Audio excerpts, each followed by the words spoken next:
যেহেতু আমি প্ৰধানমন্ত্ৰী যে আৱাস যোজনা আৰু প্ৰধানমন্ত্ৰী আৱাস যোজনা যেহেতু ইতিমধ্যে ভাৰত চৰকাৰে আমাক ইতিমধ্যে 28 লাখ ঘৰ দিছিলে আৰু 28 লাখ ঘৰৰ ভিতৰত ইতিমধ্যে আমি 21 লাখ ঘৰ আমি সম্পূৰ্ণ কৰিছোঁ আৰু এই 21 লাখ ঘৰৰ যদি মই পৰিসংখ্যা দিব যাওঁ আমি যেতিয়া 2016 চনৰ পৰা 21 চনলৈ আমি প্ৰায় 4 লাখ ঘৰহে কমপ্লিট কৰিছোঁ কিন্তু মাননীয় মুখ্যমন্ত্ৰী হিমন্ত বিশ্ব শৰ্মা ডাঙৰীয়াৰ নেতৃত্বত আৰু আমাৰ বিভাগৰ সকলো বিষয়া কৰ্মচাৰীসকলৰ সহযোগত আমি 4 বছৰত 16 লাখতকৈ অধিক আমি ঘৰ নিৰ্মাণ কৰিবলৈ সক্ষম হৈছোঁ। এতিয়া আমাৰ 7 লাখ ঘৰ নিৰ্মাণ কাৰ্য চলি আছে আৰু যাৰ বাবে যাতে এই 7 লাখ ঘৰ যাতে আমি অক্টোবৰ মাহৰ ভিতৰত যাতে কৰিব পাৰোঁ তাৰ কাৰণে মই প্ৰতিখন জিলাত বা ব্লকত মই পৰ্যালোচনা কৰি আছোঁ কাৰণ কিয় আমি যদি ঘৰ যদি নতুন খুলিবলৈ যাওঁ এতিয়া প্ৰায় আমি আমাৰ চাৰ্ভে মতে প্ৰায় 70,000 ঘৰ পুনৰ যোৰহাট জিলাত দিবলগীয়া আছে এতিয়া 70,000 হয়তো নহ'বগৈ পাৰেগৈ তথাপি যিমানে নাথাকক কিয় যাতে পূৰ্বৰ ঘৰখিনি 28 লাখ ঘৰ যাতে সম্পূৰ্ণ কৰিব পাৰোঁ যাৰ কাৰণে আমি প্ৰতিখন জিলাতে মই পৰিভ্ৰমণ কৰি আছোঁ আৰু ইয়াতে অন্য জিলাতকৈ পাৰফৰ্মেঞ্চ যোৰহাট জিলাৰ পাৰফৰ্মেঞ্চ খুব বহু ভাল আনকি যিটো ষ্টেট এভাৰেজতকৈ ইয়াতে আমাৰ ভাল বিশেষকৈ প্ৰধানমন্ত্ৰী আৱাস যোজনাৰ ক্ষেত্ৰত এনেকুৱাকৈ MGNDৰ ক্ষেত্ৰতো কামবোৰ সম্পূৰ্ণ কৰিছে অমৃত সৰোবৰ দুই এটা কামক বাহিৰে বাকীবোৰ ছাকচেছ হৈছে আৰু ঠিক তেনেকুৱাকৈ আমাৰ মাননীয় বিধায়ক আমাৰ হিতেন গোস্বামী ডাঙৰীয়াই তেখেতে ছিগনেচাৰ স্কিমৰ জৰিয়তে 10 কোটি টকা দিছিলে টি টুৰিজমৰ কাৰণে আৰু সেইটো কামো প্ৰায় শেষ হোৱাৰ সম্পূৰ্ণ পথত আহিছে গতিকে এনেকুৱা যদি সামগ্ৰিকভাৱে যদি চাব যে যোৰহাট জিলাখনৰ পাৰফৰ্মেঞ্চ বহু বেটাৰ অন্য জিলাতকৈ কাৰণ মই অসমৰ 35খন জিলা ভ্ৰমণ কৰিছোঁ মই কিছু কেইবাৰমান আহিব পৰা নাছিলোঁ যোৰহাটত যোৰহাটৰ পাৰফৰ্মেঞ্চ খুব ভাল দেখি মোৰ ভালে লাগিছে তথাপি আমি ইয়াতে প্ৰায় আকৌ 8,000 ঘৰ আমি কৰিবলগীয়া আছে এই 8,000 ঘৰ আমি ছেপ্টেম্বৰ 30 তাৰিখৰ ভিতৰত শেষ কৰাৰ কাৰণে আজি আমি সিদ্ধান্ত গ্ৰহণ কৰিছোঁ তাৰপিছত বিটিআৰৰ নিৰ্বাচনত ইতিমধ্যে মই যোৱাকালিও বাক্সাৰ এখন সভা কৰিছোঁ আমি VCDCত সভা কৰি আহিছোঁ একেবাৰে আমি মাইক্ৰ' লেভেলত আমি নিৰ্বাচনৰ কাম কৰি আহিছোঁ আৰু যিহেতু আপোনালোকে জানে যে বিটিআৰ এটা সময়ত আমি তাত সোমাব পৰা নাছিলোঁ এটা সময়ত আমাৰ এখন আছিলে যোৱাবেলি আমি এখনৰ পৰা 9খন আহিলে আৰু এইবেলি 9খনৰ পৰা 18খন অতি কমেও 18খন হ'ব বুলি মই আশাবাদী আৰু আমি অকলে নিৰ্বাচনত বুজিম আৰু পৰৱৰ্তী সময়ত যাৰ ফলাফল ভাল হয় আমি তেওঁলোকৰ লগত আমাৰ মিত্ৰতা থাকিব এই বিষয়টো অৱশ্যে ৰাষ্ট্ৰীয় সমিতি বা ৰাজ্যিক সমিতিয়ে সিদ্ধান্ত ল'বগৈ কিন্তু এই পৰ্যন্ত আমি প্ৰতিটো সমষ্টিত যাতে অকলশৰে যুঁজিব পাৰোঁ তাৰ কাৰণে ইতিমধ্যে আমি প্ৰতিটো পৰিষদীয় সমষ্টিত একোজনকৈ তত্ত্বাৱধায়কক দায়িত্ব দিছোঁগৈ 5গৰাকী মন্ত্ৰীক 5খন জিলাত দায়িত্ব প্ৰদান কৰা হৈছে আৰু প্ৰতিগৰাকী ব্যক্তিয়ে দিনে নিশাই তাত কাম কৰি আছে মই ভাবোঁ যে 18খনতকৈ অধিক আমি চিট পাম বুলি আমি আশাবাদী কৃষকৰ বাবে পথাৰত আছে কিন্তু সেইখিনি কাৰ্যক্ষম হোৱা নাই আৰু যোৰহাটত এতিয়া জলসিঞ্চন কোনো কাৰ্যক্ষম নাই যোৰহাটত এতিয়াও খেতি কৰিব পৰা অৱস্থা নাই যিহেতু মই নিজে এজন কৃষক গতিকে আমি খেতি কৰিব পৰা নাই এতিয়া পানী নাই সেই জলসিঞ্চন আঁচনিসমূহ আপুনি কাৰ্যক্ষম কৰিবৰ কাৰণে গ্ৰাম্য অঞ্চলত আপুনি কিবা ব্যৱস্থা গ্ৰহণ কৰিছে এই যিহেতু বিভাগটো মোৰ নহয় গতিকে মই এইটো উত্তৰ দিয়াটো সমস্যা নহয় মুখ্যমন্ত্ৰী ডাঙৰীয়াই দিব পাৰিব বা জলসিঞ্চনৰ মন্ত্ৰী দিব পাৰিব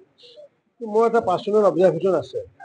যে চৰকাৰে আচলতে মই পূৰ্বতে সৰ্বানন্দ সোণোৱাল ডাঙৰীয়াকো মই কৈছিলোঁ আৰু মুখ্যমন্ত্ৰী হিমন্ত বিশ্ব শৰ্মা ডাঙৰীয়াক কৈছিলোঁ আচলতে কি এগ্ৰিকালচাৰ জলসিঞ্চন দুটা বিভাগ আচলতে এজন মানুহে চাব লাগে বা দুটা বিভাগৰ মানে এডিশ্যনেল চিফ ছেক্ৰেটাৰী এজন হ'ব লাগে কাৰণ কিয়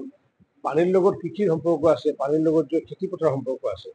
কিন্তু দুইটা বিভাগৰ সুকীয়া সুকীয়া বেলেগ হোৱাৰ কাৰণে কেতিয়াবা হয়তো আজি আপুনি যিটো আজি কথা আনিছে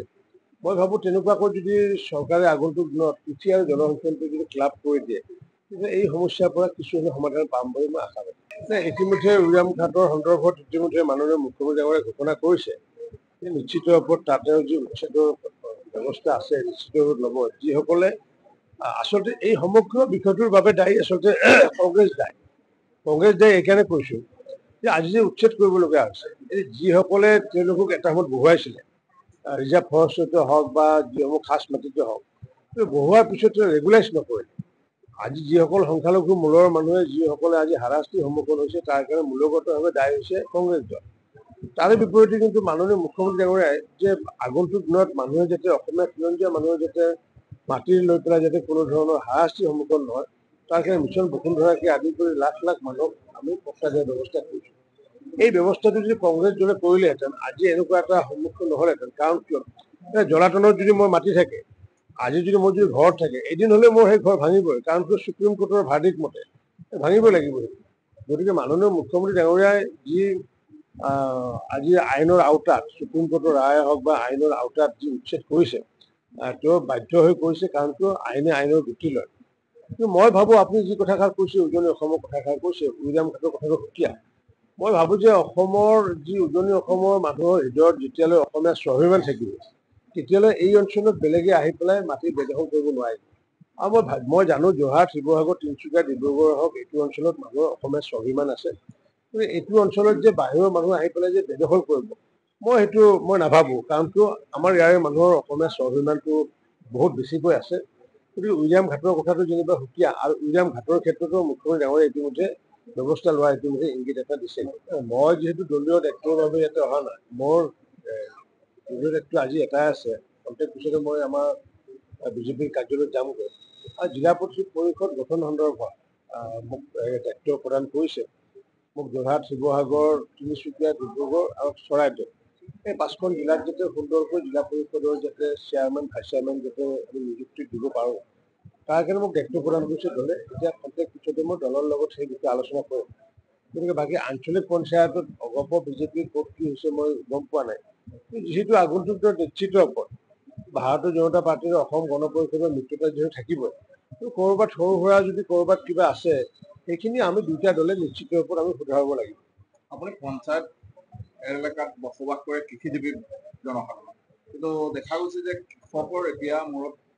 মানে পানীৰ বাবে বহুত হাহাকাৰ অৱস্থা সৃষ্টি হৈছে। আপোনাৰ বিভাগ নহয় যদিও জলসিঞ্চন বিভাগটোৰ ওপৰত আপুনি কিবা ব্যৱস্থা লৈছে নেকি বা কথা পাতিছে নেকি? এই বিষয়লৈ আজি যিহেতু মই যোৰহাটৰ পৰাই মই মাননীয় মুখ্যমন্ত্ৰী ডাঙৰীয়াই ডিব্ৰুগড়ৰ পৰা কেবিনেটত আছিলে, মই যোৰহাটৰ পৰা আছিলো কেবিনেটত, আৰু ইয়াৰ আগৰখন কেবিনেটতে সিদ্ধান্ত লোৱা হৈছিলে যে যিসমূহ কৃষকে তেনেকুৱাকৈ চিৰিয়াল ফাট দিলে মাটিবোৰ, তেওঁলোকক আগন্তুক দিনত SDF-ৰ জৰিয়তে আমি স্থানীয় 10% আমি ফাণ্ড দিব পাৰোঁ। কিন্তু মই ভাবোঁ যে এইটো সমস্যাটো লাহে লাহে কমি আহিছে, কাৰণ বিশেষকৈ বজালী অঞ্চল আৰু বাক্সা অঞ্চলত একেবাৰে খেতি কৰিব পৰা অৱস্থা নাছিলগৈ। কিন্তু যোৱা 3 দিন ধৰি বৰষুণ দিয়াৰ ফলস্বৰূপে তাত এতিয়া ইতিমধ্যে ধান খেতি আৰম্ভ হৈছেগৈ। যিহেতু মাননীয় প্ৰধানমন্ত্ৰী নৰেন্দ্ৰ মোদী ডাঙৰীয়াই যিহেতু ইতিমধ্যে কৈছে যে ফচল বীমা আঁচনি, গতিকে যিসকলে ফচল বীমা আঁচনিত তেওঁলোকৰ নাম নথিভুক্ত কৰা আছে, তেওঁলোকে ফচল কৰিব নোৱাৰিলেও তেওঁলোকে ফচল বীমাৰ জৰিয়তে আগন্তুক টকা পাব। আৰু যিহেতু প্ৰধানমন্ত্ৰী ডাঙৰীয়াই এই আঁচনিৰ জৰিয়তে কোটি কোটি মানুহক যিহেতু কৃষক সন্মান যোজনাই হওক বা ফচল বীমা যোজনাতে উপকৃত কৰি অহাৰ উপৰিও, যিহেতু আমি এইবাৰ ধানৰ কথাটো লৈ পেলাই প্ৰথমতে ময়ো উদ্বিগ্ন আছিলোঁ, মুখ্যমন্ত্ৰী উদ্বিগ্ন, কিন্তু এতিয়া এটা আশাৰ বতৰ আহিছে। যিহেতু এতিয়া মানুহে খেতি কৰিব পৰা এটা পজিশ্যন আহিছে, আৰু সেইকাৰণে আমি দেখিছোঁ যে যিহেতু পূৰ্বতে মই 4 বছৰ আগতে মই ধান নিজে বিক্ৰী কৰিছিলোঁ, মই 1250 টকাকৈ বিক্ৰী কৰিছিলোঁ। কিন্তু মই যেতিয়া ফুড এণ্ড চিভিল ছাপ্লাই বিভাগৰ মন্ত্ৰী আছিলোঁ, আমি তেতিয়া প্ৰতিখন ঠাইত প্ৰায় 180টা ধানৰ মিল স্থাপন কৰিলোঁ। আমি 180টা পেডি প্ৰকিউৰমেণ্ট চেণ্টাৰ, 180টা গোডন কৰি পেলাই আমি কৃষকক এতিয়া আমি প্ৰায় 5,500 টকাকৈ দিবলৈ আমি সক্ষম হৈছোঁ। এতিয়া মোদী ডাঙৰীয়াই কৈ আছিল যে কৃষকৰ ইনকাম দুগুণ হ'ব লাগিব, আৰু সেইটো বাস্তৱত এতিয়া সেইটোৱে হৈছে। কাৰণ পূৰ্বতে কৃষকে 1250 টকা পাইছিলে, আৰু এতিয়া 5,000 টকা আজি পাবলৈ সক্ষম হৈছে। গতিকে এই যে টকাটো 2550 টকা পাবলৈ সক্ষম হৈছে। গতিকে এই যে ধানৰ দাম বাঢ়িলে, তাৰ লগে লগে আমি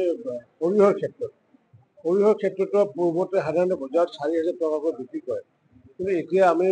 সৰিয়হ প্ৰকিউৰমেণ্ট চেণ্টাৰৰ জৰিয়তে আমি 6,450 টকাকৈ আমি সৰিয়হ কিনাৰ ব্যৱস্থা কৰিছোঁ। মই কৃষক বন্ধুসকলক এইটো আহ্বান জনাম যে ধান চপোৱাৰ লগে লগে যাতে তেওঁলোকে সৰিয়হ খেতি যাতে কৰে, কাৰণ আমাৰ ছিংগেল ক্ৰপিং কৰে সাধাৰণতে যোৰহাট, শিৱসাগৰ,